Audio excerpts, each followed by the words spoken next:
Hey, what's up guys? I'm here again to bring another Contenders NA video for you guys. I'm going to be discussing the Week 1 matchups and really talk about who I think is going to win and really just go over maybe some of the reasons why I think so. So, in my last prediction video, I went over Week 1 matchups kind of in the fact that I think Grizzlies is going to be a 10th place team and LNL was going to be a 9th place team in the league. And so coming into this matchup, I think it's probably going to be one of the closest ones of the week where I'm predicting a 3-2 win for LNL. I think it's probably going to be really close. The only factor that I'm really giving towards them is they may be more flexible with picking Sombra more often, and Sombra is really dominant right now. I know in EU they weren't playing it as much. They were playing a lot more varied comps. They were playing a lot more tanks than I expect to see this week, and then they weren't playing as much Sombra, where I expect much more Sombra to be picked in NA, especially from the higher tier teams, because I think she's super abusive, and unless you're playing to counter her, there's not a lot you can do against her if you aren't running another one to match the Sombra, or if you're playing like a counter Sombra strat, it's really hard to play against.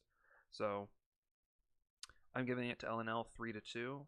I think it's probably going to be the closest game of this batch. The rest of them I expect to be more dominant, like XL2 versus Toronto.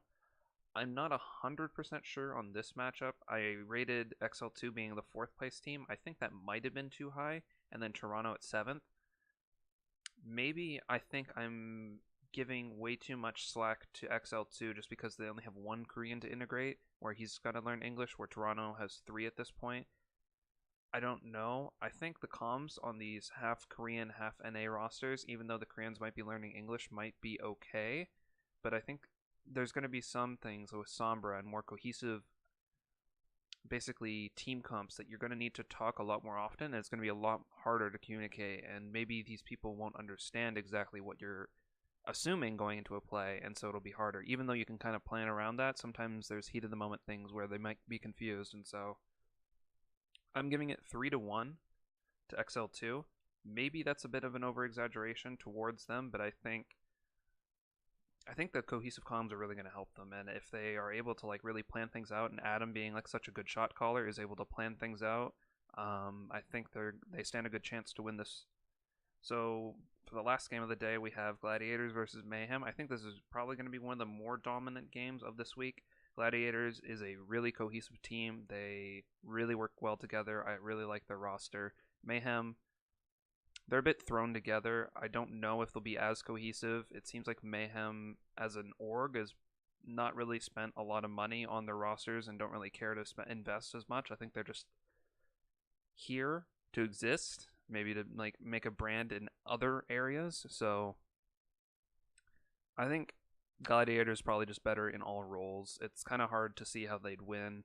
I rated Mayhem rather low, 11th place, and Gladiators I rated 3rd on my list, and I think this is just a big mismatch, and so I expect Gladiators to take this as a 4-0.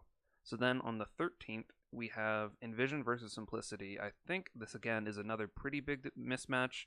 I have Envision as 2nd, Simplicity as 8th. Maybe Simplicity is up a little bit higher, I'm not sure. They've had some tryouts for their roster, so I'm not really sure if they're happy with where they're at currently. I think Envision is probably better in almost every single role, and I don't think it's really going to be that close, so I'm giving Envision a 4-0. Fusion versus NRG, I haven't seen NRG, so I don't know how to judge them, but with the roster that I've seen, I think it's going to be really tough for them to take on Fusion, unless Fusion is having a hard time adapting to this new Sombra meta where they can't really flex to the Sombra, but I doubt that. They have a bunch of young players that have really been able to incorporate into everything that they really needed to play. If nothing else, they can just continue to play Genji Tracer Dive and do really well with that. So I think I'm expecting Fusion to take 3-1. Maybe NRG can adapt and like have a really good Sombra map, and Fusion can't really match it, so that's why I'm giving them the 1-game buffer there that maybe they can take a game off. For the last match of the week, I'm having Optic versus One of Us, and again, I've talked about One of Us before. I think they're the worst team in the league. They're a 12th place team. Optic, I have 6th. I think I maybe have them a bit too high. I haven't really seen them in a long time. They've had a lot of time to gel with their new roster, so we'll see how they are, but I think this is a very experienced roster with a bunch of pro players on Optic versus a bunch of unexperienced players, and One of Us has also been having a lot of tryouts trying to put in new players to their roster. So they haven't been solidifying their roster while Optic has had a lot of time to actually get things ironed out.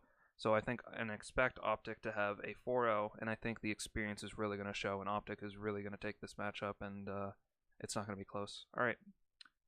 Those are going to be all the matches of the week. I don't think I'm going to do this for EU. I think for NA, I'm going to like more specifically go over matches that I think are really important to watch. I'm going to VOD review some of them that I think are the best games of the week, and then I'll predict each match of the week. And so we can go over that whenever the week finishes up.